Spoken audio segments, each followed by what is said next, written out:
Hai, apa khabar semua? Jadi bersama saya sekali lagi. Tapi kali ni dia ada lain sikit sebab kita dalam Pro 2 Ativa. Kali ini kita nak bagi tumpuan yang lagi banyak, yang lagi utama terhadap aspek pemanduan. Beberapa hal yang saya rasa menarik, tapi ada juga beberapa hal yang di luar jangkaan lah. Maksudnya saya expect dia lebih baik, tapi ada sebaliknya lah.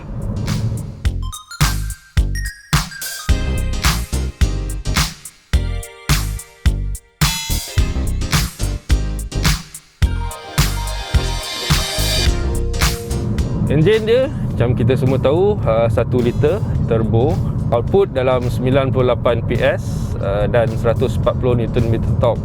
Ini ramai lah, ada orang komen-komen ataupun concern dia nak tahu sama ada enjin ni cukup power atau tak. Jadi turbo ni diguna untuk assist, untuk bagi lonjakan boost kepada output dan juga torque, untuk bantu lancarkan lagi pemanduan. Dia bukanlah turbo dalam maksud yang untuk performance perlombaan misalnya. Dia bukan setting dia tu, talaan dia tu bukan untuk tujuan tu. Walaupun hanya enjin kecil, tapi dia bagi satu feel yang lebih meyakinkan, lebih bertenaga. Jadi kalau ada yang risau kata ini enjin kecil turbo tak ada guna apa semua tu, saya rasa tak betul. Sebab sebagai dia ni pun sebuah SUV, kita kena ingat dan faham benda tu. Dia bukannya satu kereta nak jadi kereta-kereta lumba ke apa, bukan. Turbo ni bukan hanya untuk berlumba ya. Adanya turbo ni untuk bantu, dan dia masih boleh bagikan efisien minyak misalnya, tapi dalam masa yang sama tenaga ataupun output yang diberikan tu lebih mantap lah, lebih bertenaga lah. Dan sebab dia datang enjin dalam family yang sama dengan enjin yang ada dekat Azia, ada dekat Beza sebelum ni, 3 silinder. Cuma yang tu tak ada turbo, yang ini ada turbo. Jadi apa bezanya antara semua-semua enjin ni kan? Power, yes, power delivery, hantaran kuasa, feedback ketika memandu, respons apa semua tu betul. Saya rasa Ativa ada banyak kelebihan berbanding dua adik dia tu. Tapi kena faham juga sebab ini 3 silinder. So saya mengharapkan untuk Ativa ni dia punya gegar, dia punya bising tu kurang banyak lah kalau nak dibandingkan dengan adik-adik dia tu kan. Tapi sebenarnya tak lah. Dia masih, pada saya agak ketara juga. Vibration tu lah paling saya terganggu kan. Sebab dia rasa sangat ketara. Sebab saya pula kaki panjang, so saya akan sandarkan kaki-kaki saya dekat panel pintu, dekat tengah center konsol ni. Jadi itu membuatkan saya sentiasa sedar dan sentiasa terasa dia punya gegaran tu lah.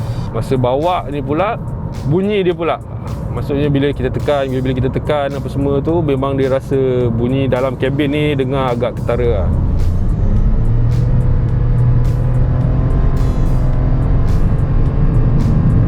So bab gegaran ni yang saya punya concern lah. Sebab ini kereta baru yang kita ada ni, AV yang anda sedang tengok ni, saya tengah bawa ni, dalam keadaan dia macam tu pun dah rasa ketara. Dia punya gegar-gegar enjin yang boleh rasa kat kabin ni. Bayangkan kalau dah pakai lagi lama, 3-4 tahun, bila mounting pun dah start keras. So itu akan bagi lagi banyak kesan yang sama tu lah, dia punya vibration tu kan.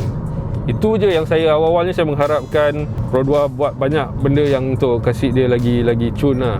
Dia lebih baik berbanding bising atau gegar pada Azia dan Beza, itu betul, saya kena akui. Tapi dia tak, dia dah macam langit dan bumi, dia masih sama lah. Cuma kelebihan dekat Ativa ni, dia punya turbo tu memang sangat-sangat banyak membantu untuk kasih feel pemanduan yang lain lah. Pasal gegar ni juga, dan sepanjang video ni pun saya akan sebut dan bandingkan ataupun sedikit sebanyak dengan dua lagi model lah. Satu lagi model paling top Pro 2 sebelum ni, MiV, in terms of penawaran. Dan satu lagi dalam segmen yang sama dengan Ativa ni, tapi mungkin dia sedikit lebih besar dan sebagainya, mahal sebagainya, itulah Proton X50. Dalam konteks engine ni, misalnya kita tengok X50, kalau nak dibandingkan dengan ni, memang yang ini 1.0 turbo, yang itu 1.5 turbo. Kuasa kita tak boleh banding lah sebab dia lagi power. Tapi kena ingat, yang X50 pun engine dia 3 silinder, tapi refine ataupun kesenyapan dan dia punya tak rasa gegar bila kita duduk dekat dalam tu, itu sangat obvious lah. Maksudnya kelebihan tu ada pada X50 lah. Dia sangat jelas, dia lebih relax, lebih subtle. Dia tak ada bunyi gelabah, dia tak ada bunyi terdesak sangat. So rasa vibration pun sangat-sangat kurang. Jadi itu contoh perbandingan. Sebab dua-duanya 3 silinder, sebab itu saya mention lah. Jadi itu dengan X50. Kalau dengan Myvi pula macam mana? So ini juga yang Pro 2 kata lah, walaupun ini engine 1.0 turbo, Myvi gunakan 1.5 NA, tak ada turbo, tapi dia punya power tu, saya rasa lonjakan kuasa tu, maksudnya boost untuk kita, katakan kita tiba-tiba nak tekan naik kelajuan. So ini lagi cepat lah sebab ada bantuan turbo tu. Dan rasa power dia pula, saya rasa macam ini memang lebih baik dekat Ativa ni, dan tak rasa kurang pun walaupun dia 1.0. So basically 1.0 pada Ativa ni dia boleh bagi rasa bahkan lebih baik daripada output ataupun performance yang kita boleh rasa dekat Myvi 1.5 lah. Itu saya rasa satu lagi kelebihan dia berbanding Myvi lah. Jadi untuk dapat gambaran antara Ativa dan Myvi ni, penggunaan minyak dia yang kita sempat tengok dan observe, untuk Ativa ni dia bagi dalam 14 km per liter. Ni untuk enjin 1.0 liter turbo tu lah, dan pemanduan biasa lah kan. Dan pecutan pula 0 ke 100 km sejam dalam masa 12.1 saat.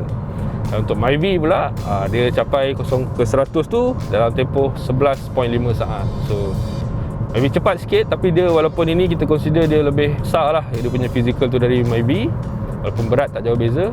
Tapi dengan enjin 1.0 liter ni pun, turbo ni pun, dia tak adalah terasa tertinggal jauh lah dari sudut prestasi macam tu. Satu benda yang saya rasa seronok dan kena puji untuk Ativa ni, pada Ativa ni ialah dia punya response lah, throttle. Dia tak adalah like segera-segera, tapi bila-bila kita tekan je, dia boleh rasa lah, turbo dia tu terus main peranan dan tolak kereta ni dengan cepat kan. Satu, dia kasih rasa seronok untuk bawa, dan kendalian Ativa ni pun tak adalah rasa teruk sangat. Tapi dia punya lagi best dia tu, kalau nak memotong, kalau boring-boring, ada satu butang kat steering ni, butang power dia tulis situ. So bila kita tekan memang ada dia punya extra tu, kita boleh rasa lah power dia. Dia bukannya saja-saja letak butang tapi tak ada rasa sangat kan. Tapi ni memang boleh kita tekan, dia bagi terus naik RPM pun semua lagi tinggi untuk memudahkan kita memotong misalnya. So ini saya rasa satu ciri yang menarik lah untuk ada pada sebuah SUV compact kan. So maksudnya kalau ada beban yang banyak dalam kereta ni pun, dia tak ada masalah untuk memotong. So tak perlu risau benda-benda tu lah. So macam mana tadi kita dah sentuh pasal bunyi dia, pasal gegaran dia, itu sedikit saya kurang senang lah. Tapi secara keseluruhannya duduk dalam kabin ni boleh katakan selesa lah. Satu lagi yang menyumbang kepada keselesaan dia, yang saya rasa itu peranan yang penting juga, ialah pada suspension yang ada dekat Ativa ni lah. Paling tidak dia buatkan saya rasa yakin lah, maksudnya lah corner, walaupun ini kereta yang agak tinggi sikit, bumbung dia tinggi, so dia senang ada kecenderungan untuk goyang lah sebenarnya kan, kalau angin ataupun bas lalu kat tepi ke. Tapi suspension tu bagi sikit rasa confident lah, dia tak ada terlampau lembut, tapi dalam masa yang sama dia kasih satu macam keselesaan jugalah. Jadi saya tak fikir kereta ni ada masalah untuk jalan jauh ke apa tu, tak ada lah kot. Sebenarnya ini sangat-sangat ideal lah, dia pertemukan banyak titik, tapi dia tak ada lebih-lebih sangat, power sangat tu pun tak ada, tapi dia just nice untuk kegunaan biasa, antaranya dalam bandar dan juga untuk jalan jauh. Apa lagi kelebihan yang ada pada Ativa ni? Dah tentu-tentunya lah aspek ciri keselamatan ni lah, ASA 3.0 apa semua tu, dan yang ada pada AV ni yang paling tinggi lah kan. Jadi ada beberapa ciri yang akan membantu dan memudahkan pemandu lah, especially untuk berada kat belakang steering ni kan.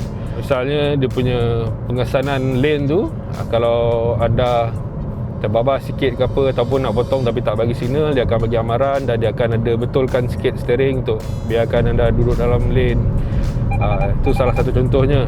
Jadi satu lagi mungkin kita nak tengok ciri macam ACC lah, Adaptive Cruise Control. Itu ada juga pada Ativa, tapi dia punya operation tu saya nak bayangkan dia macam, nak explain dia tu dia rasa kasar sikit lah. Maksudnya dia bergerak dan dia break, dia bergerak, dia break. Kalau nak dibandingkan dengan X50 mungkin sangat jauh beza lah, sebab yang ada dekat X50 tu dia punya operation untuk, at least untuk ACC tu, dia ada lagi smooth lah. Maksudnya tahap teknologi yang diberi tu walaupun sama ACCM semua tu, tapi level yang dibagi pada X50 tu lebih refine berbanding yang ada pada Ativa ni. Cuma menariknya untuk saya secara peribadi, saya masih lagi rasakan ciri-ciri tu, terutamanya aspek keselamatan apa semua ni sangat bagus dan kena tabik dekat Pro 2 sebab dia bagikan hampir semua tu ada pada Ativa ni, especially yang AV. Sebabnya benda-benda tu biasa kita akan jumpa pada kereta-kereta yang lagi mahal lah. Maksudnya lagi high end, lagi premium. Yalah, walaupun dekat model-model yang lebih mahal, lebih premium tu, dia punya operasi tu lebih kira smooth, lebih lancar. Tapi at least benda tu sekarang dah ada juga pada Ativa, dan lebih ramai orang boleh gunakan, boleh ambil manfaat daripada teknologi itulah. Jadi macam mana nak tengok misalnya penawaran antara Proton X50 dengan Ativa, sebab dua-dua ni dalam segmen yang sama, di segmen SUV, tapi X50 lebih mahal dan lebih besar. Kalau ada orang tanya macam mana nak tengok penawaran apa semua ni, rasanya mudah je. Kalau nak yang premium, nak lebih refinement, lebih banyak kehalusan dalam segi segala aspek sebenarnya, tu rasa lagi premium tu, itu ditawarkan oleh X50 lah. Tapi untuk Ativa ni pula, saya rasa dia menarik sebab harga dia tu, dengan tanda harga sekitar RM70,000 untuk AV ni, dia bagi banyak penawaran, banyak kelengkapan yang dia membolehkan lebih ramai orang akses kepada benda-benda ni. Dia bukan lagi satu hal yang eksklusif, maksudnya nak kena beli kereta mahal baru dapat ciri-ciri tu semua kan. Dia tak. So itu yang saya tengok, cara saya tengok kelebihan yang ada pada Ativa ni lah.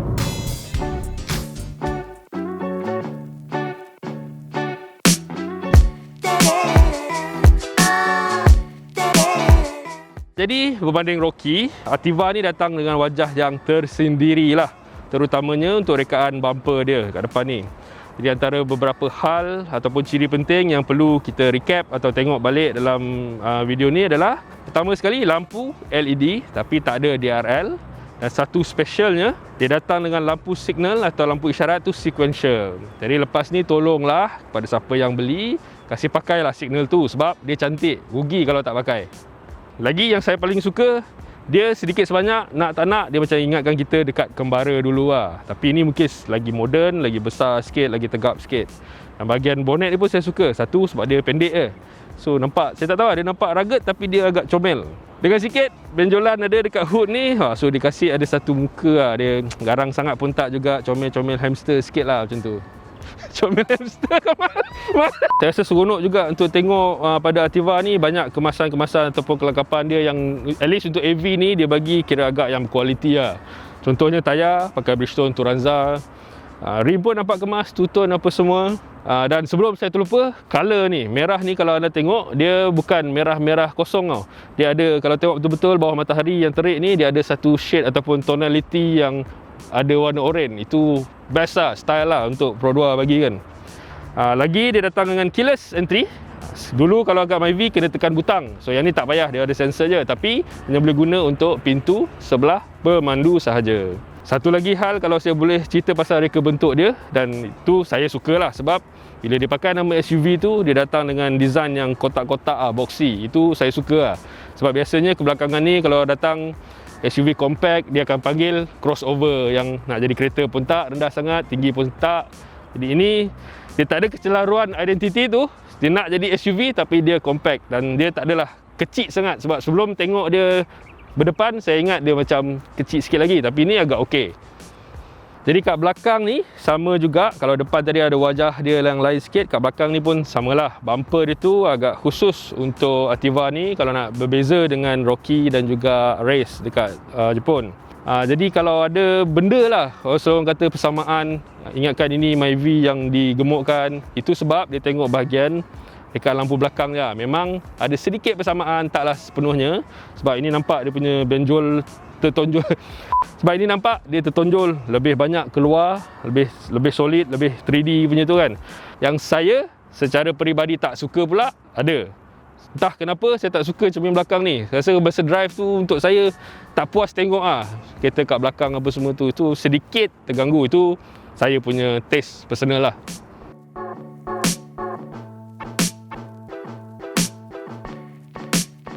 Jadi untuk ruang dalaman ni, kita mulakan dengan benda yang best dulu kot. Saya rasa visually, rekaan dia menarik. Maksudnya dashboard apa semua ni, untuk dilihat dia sangat pleasing lah. Dia sangat sedap ditengok. Sebab dia ada modern, banyak elemen tajam-tajam. Contohnya dekat corong aircon tu, dia rajin sikit. Ada 2 layer, silver dan merah. Design pun lain lah berbanding kalau katakan Myvi ke apa semua tu. Lepas tu texture kalau kita tengok dekat sini, ada texture macam diamond ni. Ini salah satu cara dia nak kasih detail punya visual dekat dalam kabin lah. Cuma yang kurang bestnya, yang saya tak suka itu, hampir semua material yang digunakan ni hard plastik lah. Itu yang saya rasa sedikit kurang lah. Selebihnya saya suka ni, skrin ni besar, jelas, dan kalau siang pun dia tak adalah silau sangat, masih boleh tengok dengan clear. Tapi dia hanya ada mirroring, segala Apple CarPlay apa semua tu tak payahlah, memang tak ada. So itu sikit rugi kat dia. Bila ke bawah ni pula, saya agak suka sebab dia nampak bersih. Kalau tidak dia ada banyak tombol kan. Ini di clean je, digital punya kawalan, so agak bersih. Cuma masih sama lah isu-isu saya dengan Myvi pun, font-font ni saya tak tahu kenapa dia nampak macam tak refine, dia tak nampak best, dia nampak macam letak je. Selebihnya untuk saya yang tinggi 180 cm, saya ada kurang suka atau kurang selesa sikit steering ni punya kedudukan. Sebab dia boleh turun naik, tapi dia tak ada nak tarik ke badan. Sebabnya kalau kaki panjang macam ni, kita biasa nak selesa betul kena duduk belakang sikit lah. Dan bila belakang sikit tu, kenalah tarik ni bagi dalam dalam keselesaan nak memandu tu. Tapi agak susah nak dapat sini sebab kita terpaksa ke depan, dan bila ke depan, lutut saya akan terkena semua-semua ni lah. So itu kekurangan dia, dan mungkin hanya concern kepada orang-orang yang tinggi lah. Untuk yang biasa-biasa punya ketinggian tak ada masalah. Selebihnya yang best, kerusi lah, balutan kulit apa semua, dan dia punya rekaan itu banyak bagi support juga kat tepi peha ni dengan kat belakang badan. Walaupun tapak dia ni, base ni saya rasa sikit pendek lah. Lagi kelebihan yang saya rasa saya suka ni, kalau ada air ke air tin ke apa nak sejukkan, boleh letak cup holder tu dekat corong aircon tu. Kat sebelah sini ada, kat sebelah sana pun ada. Itu menarik. Satu lagi benda best, ni armrest ni. Kira ini yang proper, yang betul punya armrest lah. Kalau Azia, Beza, Myvi, Pro 2 tak bagi. Sekarang dengan Activa barulah dapat benda ni. Tak tahu apa yang susah sangat, tetapi at least best lah. Bolehlah relaxkan sikit masa bawa kereta tu kan. So kalau kita tengok cermin depan ni pula, ada kamera besar ni, ada juga kamera video recorder digital tu. Itu yang tengah yang besar ni untuk ASA punya sistem lah, ASA 3.0 tu. Ini untuk recording keselamatan lah kalau ada kemalangan ke apa. Dan satu lagi paparan kalau tengok ke atas ni, ini sebenarnya untuk makluman penggunaan seatbelt lah. So dia akan appear kat sini, siapa pakai siapa tak pakai, untuk peringatan. Satu lagi, kena biasakan diri juga kita bila tengok skrin ataupun untuk paparan untuk pemandu ni lah. Pertama sekali, dia punya nombor dia besar gila. Jadi kalau tak nampak lagi, saya tak tahu nak cakap apa lah. So jangan lebih had laju lah, sebab tu kena tengok lah, memang clear lah nampak. Keduanya, tema dia tu, paparan dia tu boleh diubah. Ada 4 tema berasingan. Itu kita boleh pilih lah, ikut selera, ikut mood ke apa, terserah. Dan satu lagi menarik juga, tone untuk signal pun boleh pilih. Ada 3.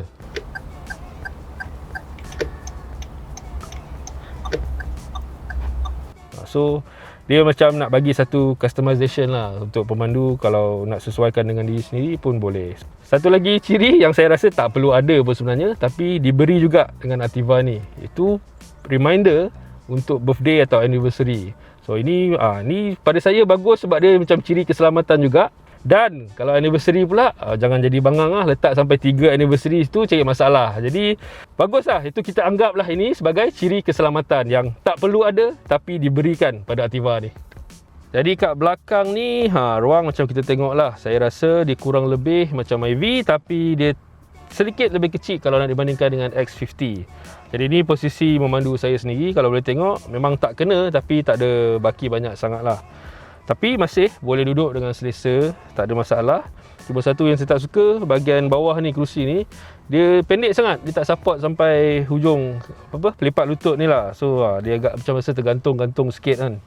Dan selebihnya, tempat duduk ni saya kurang gemar sebab dia dari hujung kiri sampai ke sana flat aja. So susah lah, kena duduk, nak kena tahan sikit lah, so tak langgar-langgar orang kan. Satu lagi, bahagian penyandar ni, dia memang boleh recline sikit lah, tapi beza tak banyak sangat. Banyak tu je. Lagi saya tak suka, agak panas dul duduk belakang ni. Aircon vent tak ada. Nasib baik kabin ni kecil, jadi bagi masa sikit untuk aircon dari depan tu kasih sejukkan lah. Jadi kalau ada yang komplain kata kalau Myvi ada hook untuk gantung teh tarik lah, handbag apa semua, dekat sini memang tak ada kat tepi, tapi diganti dekat atas ni lah. Boleh tahan 3 kg maksimum ni. Untuk ruang boot pula, lantai dia ada 2 tahap. Yang paling sikit dia akan sediakan ruang 303 liter. Pindah lantai tu ke bawah dia akan bagi 369 liter. So ini agak besar lah, bahkan besar dari Myvi lah. Itu kena ambil kira juga sebab bawah lantai dia tu ada satu tayar ganti saiz betul, rim betul punya. Space saver semua tak ada. Dia bagi sebiji tayar dengan rim yang actual. Dan kalau perlu pakai tayar tu, jangan cari dia punya jack apa semua tu kat situ juga, tak ada. Jack apa semua diletak di bawah tempat duduk penumpang depan. Kat situ. Jadi apa ertinya penawaran Altiva ini dalam pasaran sekarang? Jadi untuk saya nak lihat benda ni simple je lah. Kita sentiasa ada pilihan untuk model yang lebih atas, itu Proton X50. Ini lebih premium, lebih detail, dalam dia pun cantik, tapi harga dia pun datang dekat 100,000 area tu. Tapi AV ni pula, Altiva AV ni paling atas dalam harga RM72,000. Beza tu dekat RM30,000 tu, saya fikir tak ada banyak benda yang kita patut komplain jugalah untuk ni.